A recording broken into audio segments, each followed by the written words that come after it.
Halo teman-teman semua, sebelumnya perkenalkan, namaku Farah Safira Jasmine Indiasari yang akan menjelaskan SNJ UTS Statistika dan Probabilitas 2025. Bisa langsung disimak aja ya teman-teman. Oke, sebentar aku bakalan share screen terlebih dahulu.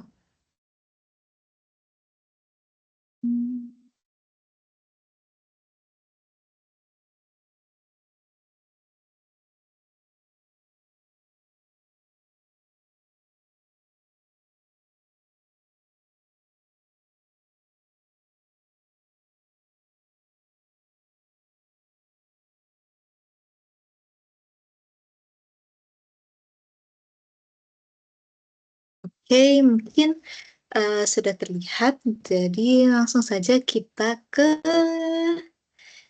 soal dan jawabannya. Gitu.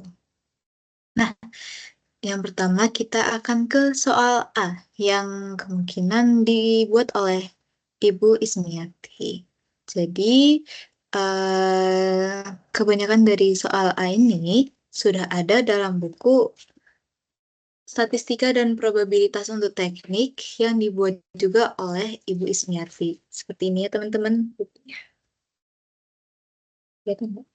Nah, oke langsung saja ke soalnya. Apa peranan statistika dan probabilitas dalam suatu penelitian? Jelaskan. Oke, peran statistika dan probabilitas dalam suatu penelitian itu adalah sebagai alat untuk menghitung besarnya anggota sampel yang diambil dari suatu populasi. Lalu, alat untuk menguji validitas dan reliabilitas instrumen. Teknik-teknik untuk menyajikan data agar data lebih komunikatif dengan tabel, grafik, diagram, lingkaran, dan juga piktogram, juga sebagai alat untuk analisis data, yaitu seperti menguji hipotesis korelasi, regresi, i-test, ANOVA, dan lain-lainnya. Lanjut ke soal berikutnya. Bagaimana cara-cara agar data yang dikumpulkan dalam suatu survei penelitian bisa lebih komunikatif? Nah, jadi caranya agar data itu menjadi lebih komunikatif adalah sebagai berikut. Nah, sebelumnya teman-teman harus tahu dulu nih, data yang telah terkumpul, baik itu yang berasal dari populasi ataupun sampel, itu perlu disajikan dalam bentuk yang mudah dibaca dan juga dipahami oleh audiens. Gitu. Jadi, audiens itu bisa lebih, apa ya istilahnya, bisa lebih paham lah kalau misal kita bisa membuat data-data tersebut lebih komunikatif gitu. Nah, jadi data itu kan ada dua ya teman-teman. Ada kuantitatif dan juga kualitatif. Nah, kuantitatif itu yang berkaitan dengan angka dan juga bisa diukur gitu. Jadi kalau dalam bentuk data kuantitatif, kita tuh bisa yang pertama membersihkan data tersebut. Jadi menghapus data yang tidak lengkap, tidak relevan, ataupun data yang diragukan keakuratannya. Kemudian kita bisa menghitung statistik dasar seperti rata-rata, median, modus, dan juga deviasi standar. Nah, dari perhitungan statistik dasar tersebut, teman-teman tuh bisa memberikan gambaran awal tentang pola ataupun distribusi data tersebut gitu. Kemudian teman-teman bisa membuat visualisasi data dengan tabel, grafik, ataupun diagram yang sesuai. Dengan adanya visualisasi data tersebut, audiens dapat dengan mudah memahami dan menyimpulkan informasi yang terkandung dalam data. Begitu. Nah, kalau datanya kualitatif, gimana tuh? Teman-teman tahu nggak data kualitatif itu apa? Jadi, data kualitatif itu yang tidak dalam bentuk angka ataupun tidak dapat diukur lah gitu. Bisa dengan pernyataan seseorang, pendapat pribadi, dan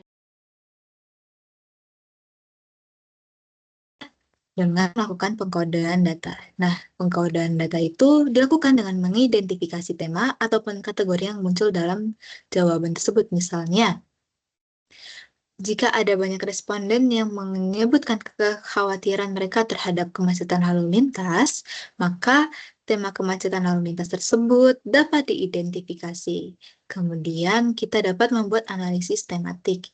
Jadi setelah mengidentifikasi tema tersebut, kita dapat mengelompokkan data dengan menganalisis dan memahami pola atau kesamaan dalam jawaban responden tersebut. Tuh. Kemudian teman-teman bisa menginterpretasikan data. Nah, setelah dua langkah tadi, kita perlu menghubungkan analisis yang telah ditemukan dengan tujuan penelitian dan konteks yang lebih luas untuk mendapatkan pemahaman yang lebih mendalam. Oke, kita lanjut ke pertanyaan selanjutnya, yaitu bagaimana hasil penelitian bisa dikatakan representatif?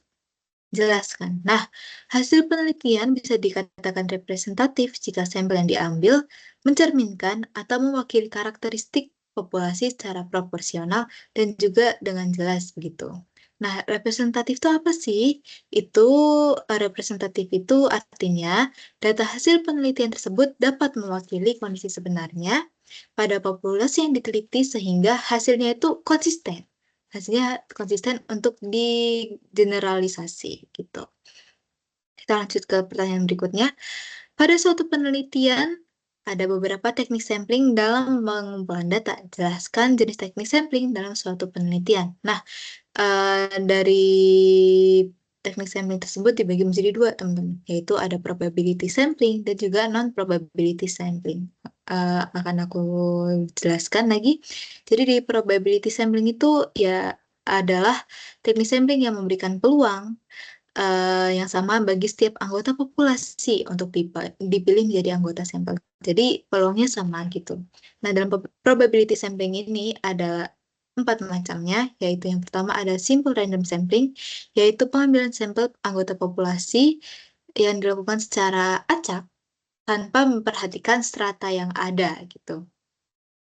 Itu dapat digunakan jika populasinya ada banyak. Kemudian yang kedua ada proportionate stratified random sampling, yaitu teknik yang digunakan apabila populasi tersebut mempunyai anggota atau unsur yang tidak homogen dan berstrata secara proporsional. Kemudian ada disproportionate stratified random sampling, yaitu teknik yang digunakan untuk menentukan jumlah sampel jika populasi berstrata tapi kurang proporsional. Oke, lanjut lagi kita ke cluster sampling atau bisa dibilang area sampling, yaitu teknik yang digunakan untuk menentukan data apabila objek yang diteliti atau sumber data itu sangatlah luas. Kita akan lanjut lagi ke jenis yang kedua, yaitu non-probability sampling. Jadi, non-probability sampling ini teknik yang tidak memberi peluang atau kesempatan yang sama bagi setiap unsur atau anggota populasi untuk dipilih menjadi sampel.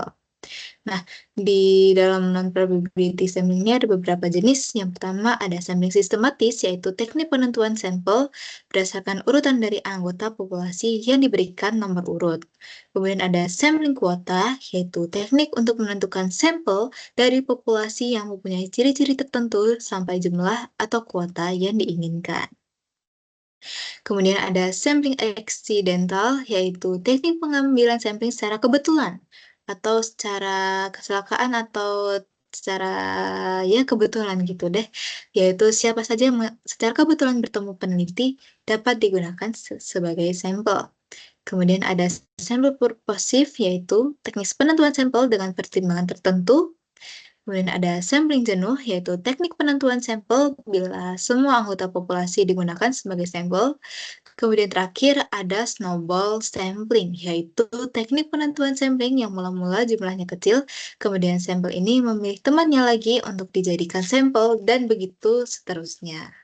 Oke, aku izin minum dulu sebentar ya teman-teman, soalnya tenggorokannya sakit.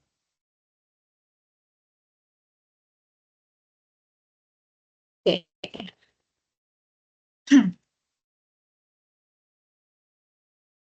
Kemudian kita lanjut ke soal B. Nah, di soal B ini ada dua teman-teman. Ada soal B1 dan juga ada soal B2. Di soal B1 ini akan aku bacakan terlebih dahulu ya untuk soalnya. Sebuah populasi yang berdistribusi normal terdiri dari 5.000 data dengan simpangan baku 5,6. Diambil sebuah sampel acak yang terdiri dari 90 data, rata-ratanya 82,4. Tentukan interval kepercayaan 99% untuk rata-rata kali 5.000 data di atas. Bagaimana jika interval kepercayaannya menjadi 0,93? Jelaskan arti dari perubahan interval berikut. Gitu. Nah, jadi dari soal tersebut dapat diketahui N itu adalah jumlah datanya, ada 5.000 data, kemudian ada N itu adalah sampel acak yang terdiri dari 90 data, kemudian ada S itu adalah simpangan bakunya, ada 5,6 simpangan bakunya, kemudian ada X itu adalah rata-ratanya adalah 2,4. Di sini sudah diketahui ya teman-teman. Kemudian selanjutnya kita akan mencari A. A itu rumusnya adalah 1 dikurangi dari interval kepercayaan ini teman-teman. Interval kepercayaan ini. Interval kepercayaannya adalah 99%, jadinya bisa kita ubah menjadi desimal, menjadi 0,99 gitu. A-nya adalah 1 minus 0,99, yaitu 0,01. Kemudian kita lanjut lagi teman-teman. Kita lanjut lagi untuk mencari Z-nya. Nah, Z-nya itu adalah rumusnya 1 minus A itu udah diketahui di sini, dibagi 2. Jadi bisa langsung dimasukkan saja. 1 minus 0,01 per 2. Hasilnya adalah 0,995. 0,995 gitu. Terus lanjut lagi kita cari Z-nya di tabel Z gitu. Nah, diketahui kan 0,995. Jadi aku ajarin dulu caranya untuk mencari nilai tersebut gitu. Sebentar loading teman-teman. Nah, jadi kan diketahui 0,995 ya. Kita cari yang pertama dari 0,9-nya dulu. 0,9-nya ada di sini. Nah, 0,9-nya di sini. Kemudian teman-teman bisa tarik garis gini.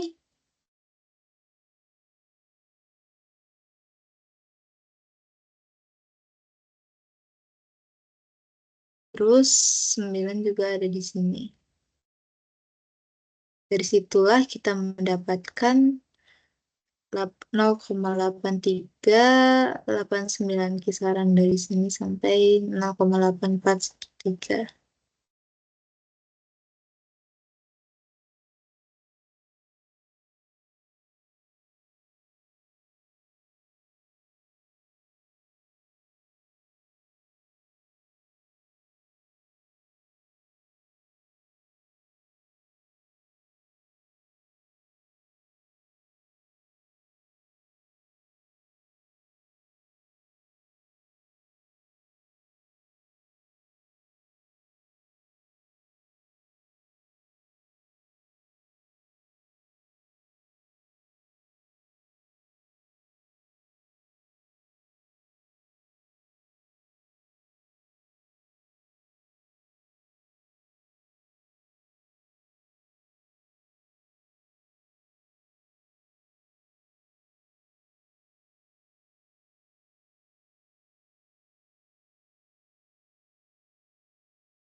Oke, maaf teman-teman, balik lagi ya, salah.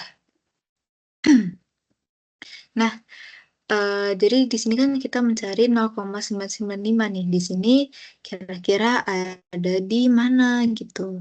Bisa kita cari aja 0,995. Sepertinya, nah, sepertinya ada di antara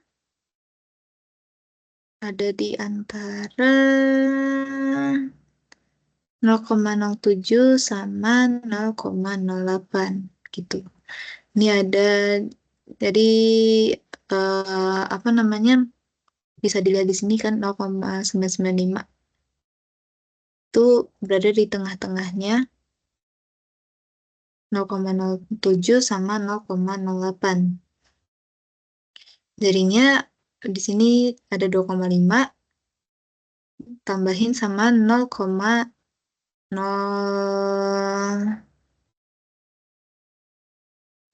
gitu. Mendekatinya sama 0,08. Nah, di sini makanya kita bisa mendapatkan 2,58 gitu.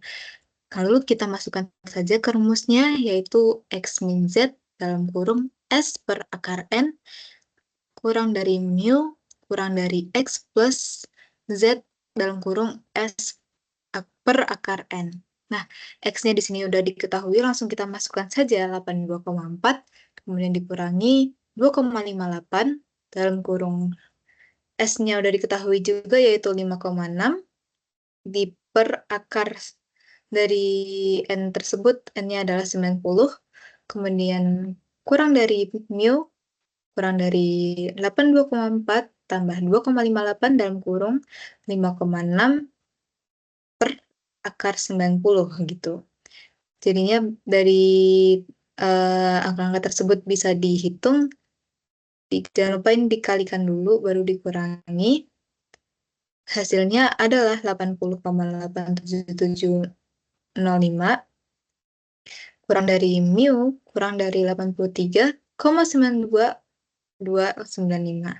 Nah, ini artinya apa teman-teman? Bisa disimpulkan bahwa sampel yang kurang dari 80,87705 dan lebih dari 83,92295 itu interval kepercayaannya tidak akan sama dengan 0,99 atau 99%. Jadi jika berada di antara 80,87705 dan 83,92295, maka interval kepercayaannya itu adalah 99%. Begitu teman-teman. Oke. Selanjutnya kita ke soal berikutnya, yaitu sebuah pabrik tekstil menemukan bahwa secara rata-rata 32% dari kain yang diproduksi oleh sebuah mesin akan mengalami penyimpanan dari persyaratan yang dispesifikasikan atau cacat. Jika 10 gulung kain dipilih secara acak dari produksi mesin harian ini, maka carilah probabilitas bahwa tepat 4 gulung kain akan cacat. Nah, dari sini kan bisa kita ketahui nih teman-teman. Probabilitasnya itu 32% atau bisa kita desimalkan 0,32. Kemudian Q-nya itu adalah apa namanya? Q-nya itu probabilitas bahwa kain tersebut tidak cacat, yaitu bisa dikurangi saja dari 100%, dikurangi 32% adalah 68% atau didesimalkan bisa menjadi 0,68 gitu. Kemudian N-nya itu jumlah kainnya itu dari 10 gulung kain gitu. Nah, dari semua ini kita bisa menggunakan rumus P dalam kurung P sama dengan X sama dengan N CX dalam kurung P pangkat X dalam kurung Q pangkat N min X. Nah, di sini kan ditanyakan 4 gulung kain itu akan cacat. Jadinya bisa kita masukkan ke dalam rumus. X-nya itu adalah 4 dan N-nya itu 10. Kemudian Masukkan aja langsung ke sininya. Ini P-nya, X-nya diganti 4, N-nya 10, ini juga 4, terus ini adalah probabilitasnya. Probabilitasnya 0,32, kemudian ini kemungkinan untuk tidak cacatnya ada 0,68 gitu. Langsung aja kita faktorialkan. Faktorialkan jadinya 10 faktorial per 6 faktorial kali 4 faktorial dalam kurung 0,32 pangkat 4, 0,68 pangkat 6. Tinggal kita hitung aja jadinya probabilitasnya adalah 0,217707 atau sekitar 21,7% gitu teman-teman. Jadi probabilitasnya 4 gulung kain tersebut akan cacat itu sebesar 21,77%. Lanjut, probabilitas bahwa 3 atau lebih gulung kain akan cacat. Nah, kalau kita diminta untuk menghitung 3 atau lebih gulung kain akan cacat, tandanya dari probabilitas 3 kain akan cacat, probabilitas 4 kain cacat, 5, 6, 7, 8, 9, sampai 10 itu dihitung semuanya teman-teman. Nah, di sini bisa dihitung satu persatu dari yang 3 dulu, sama seperti tadi caranya teman-teman, dari rumus yang ini tadi, gitu. Bisa dihitung satu persatu, lalu ketemu hasilnya 0,26459 atau 26%. Ini juga ketemu hasilnya dari probabilitas 4 kain, dari 5 kain juga ketemu, 6 kain juga ketemu, dari 7 kain yang cacat juga ketemu, 8 kain yang cacat, 9 kain yang cacat, juga 10 kain yang cacat, gitu. Nah, dari semua probabilitas tadi yang sudah dihitung dari teman-teman hitung tadi, bisa langsung ditambahkan saja dari yang P3, P4, P5, P6, P7, P8, P9, P10. Dijumlahkan saja teman-teman. Nah, hasilnya adalah 0,66882 atau sekitar 66,88% gitu teman-teman. Jadi probabilitasnya bahwa 3 atau lebih gulung kain itu akan cacat adalah sebesar ini tadi teman-teman gitu.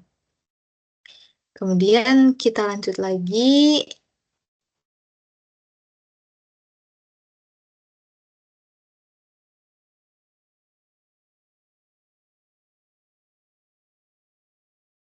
Ini sepertinya soalnya salah tulis teman-teman. Harusnya ini adalah kain gitu. Lain tadi bingung kok baut, apa aku yang salah nulis gitu. Nah, kita anggap aja baut ini adalah kain ya teman-teman. Jadi sama seperti tadi caranya. Kalau mau lebih enaknya lagi, nggak usah ngitung ulang. Jadi udah langsung ambil aja dari probabilitas lebih dari 5 tuh berarti 5 itu nggak termasuk teman-teman. 5 itu nggak termasuk. Ini salah ya teman-teman. Ini harusnya tidak ada nih. Gitu. Harusnya lebih dari 5 tuh dari P6, P7, P8, P9, dan P10 gitu. Kurang-kurang juga. Nah, bisa langsung aja kita ambil dari probabilitas yang udah teman-teman hitung di pertanyaan sebelumnya. Tinggal ditambahkan saja, jadi hasilnya adalah 0,0638163131. Jadi probabilitasnya adalah sekitar 6,38%, begitu. Nah, dari sini udah ketemu jawabannya teman-teman. Nah, kita lanjut lagi ke soal berikutnya, yaitu soal B2. Curah hujan tahunan di suatu provinsi dinyatakan dengan variabel random continue X meter, di mana fungsi probabilitasnya mendekati distribusi normal, mempunyai rata-rata 24 meter pangkat 3 per jam dan simpangan baku 3,8.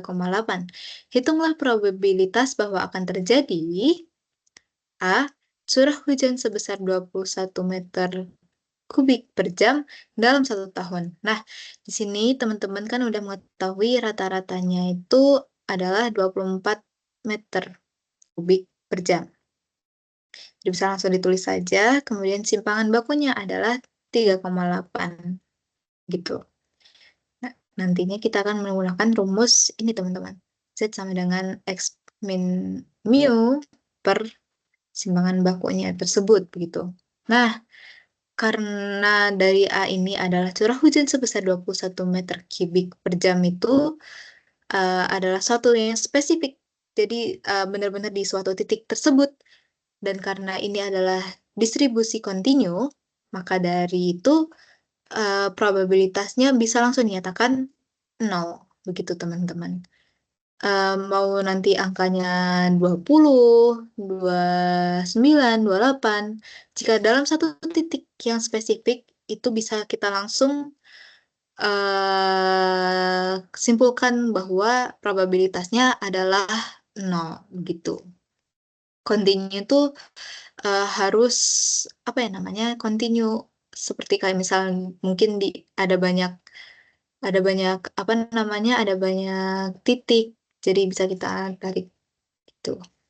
Nah, kemudian lanjut lagi ke pertanyaan berikutnya, yaitu curah hujan paling sedikit 26 meter kubik per jam dalam 1 tahun. Bisa langsung dituliskan saja, ini probabilitasnya kan berarti lebih dari sama dengan 26. Maka dari itu bisa kita apa namanya, tulis rumusnya yaitu 1 minus probabilitas X kurang dari 26 gitu. Jadi biar kita tahu berapa sih dari probabilitas X lebih dari sama dengan 26-nya itu. Caranya adalah menghitung Z-nya terlebih dahulu. Di sini kan udah ada rumusnya teman-teman. Nah, X-nya itu adalah 26-nya ini. X-nya 26-nya ini. Dikurangi oleh rata-rata. Rata-ratanya tadi kan 24. Jadinya 26 dikurangi 24 dibagi sama simpangan baku yang udah diketahui tadi. Jadinya 2 per 3,8 hasilnya adalah 0,526. Nah, dari 0,526 ini kita lihat nanti di tabel Z-nya. Kira-kira nilainya itu berapa sih gitu. Ini kebalikan dari yang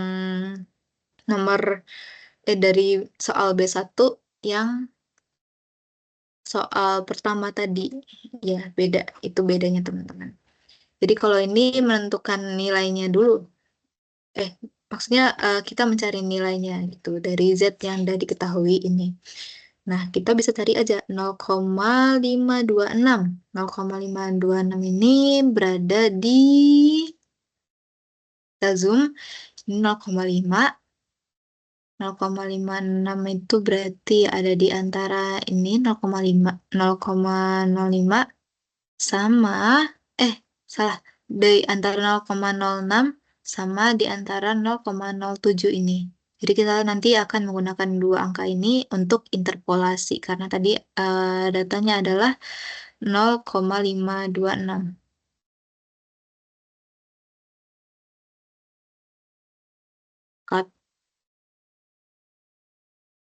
Salah teman-teman, maksudnya salah baca.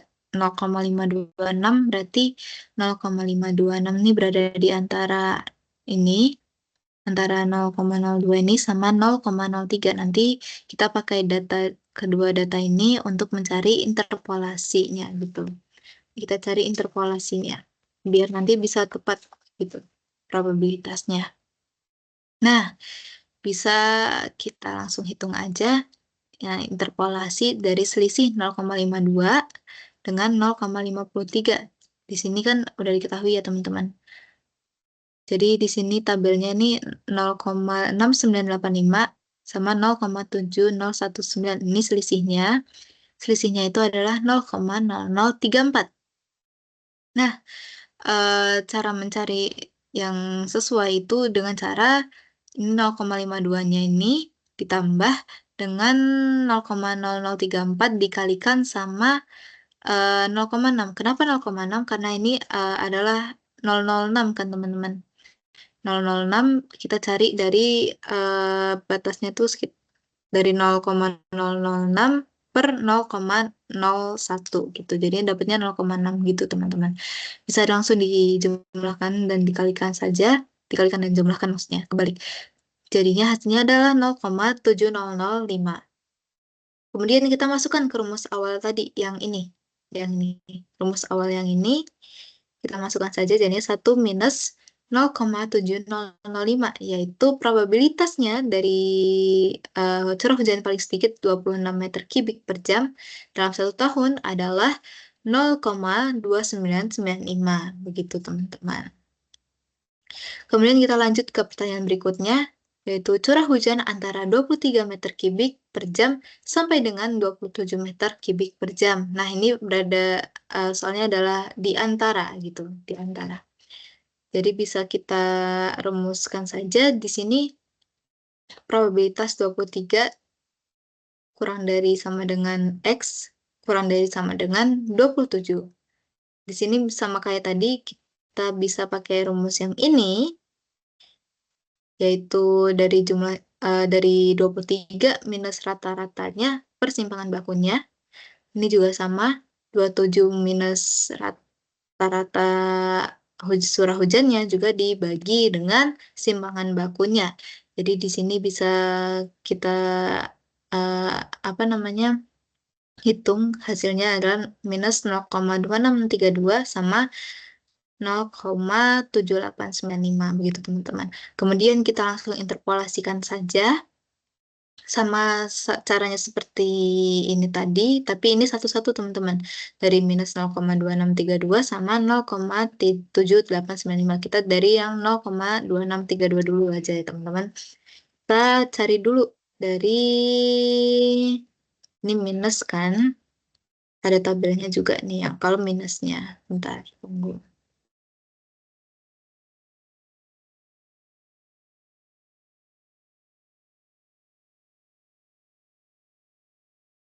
Tadi 0,2. Minus 0,2. Nah, di sini minus 0,2 sama 0,263. Ambil 0,06-nya di sini, nanti interpolasinya sama 0,07 begitu. Nah, berarti di 0,3974 dan juga 0,3936. Ya, di sini. Oke, kita langsung saja. Bisa dicari selisihnya yaitu 0,0038. Kemudian kita dari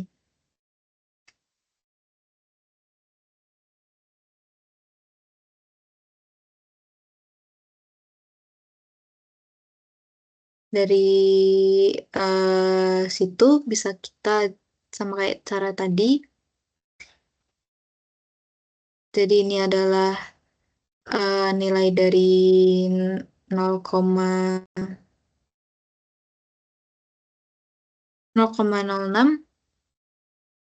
ditambah dengan 0,3 dikali 0,0038 hasilnya adalah 0,396. Kemudian kita cari yang Z, nilai Z dari 0,7895. Di sini kita pakai tabel yang positif, 7895. Kita cari 07. Nah, 8 sama 07 sama 9 di sini. Berarti kita pakai kedua data ini untuk diinterpolasikan gitu. Sama seperti cara yang tadi, kita cari selisihnya terlebih dahulu dari 0,78 sama 0,79, yaitu 0,0029. Kemudian kita pakai yang 0,08 ini ditambahkan sama 0,95 dikali 0,0029 yang ini. Sama dengan 0,785. Nah, kita kembali lagi ke rumus awalnya. Dari sini bisa langsung kita selisihkan saja dari 0,785 dikurangi sama 0,396. Maka hasilnya adalah 0,389. Jadi bisa disimpulkan curah hujan antara 23 meter kubik per jam sampai dengan 27 meter kubik per jam itu adalah 0,389 atau 38,9% begitu teman-teman. Jadi itu saja sekian dari penjelasan SNJ Statistika Probabilitas UTS tahun 2025. Mohon maaf jika banyak kesalahan dalam pengucapan dan juga perilaku. Kurang lebihnya terima kasih. Sampai jumpa di lain kesempatan. Bye-bye.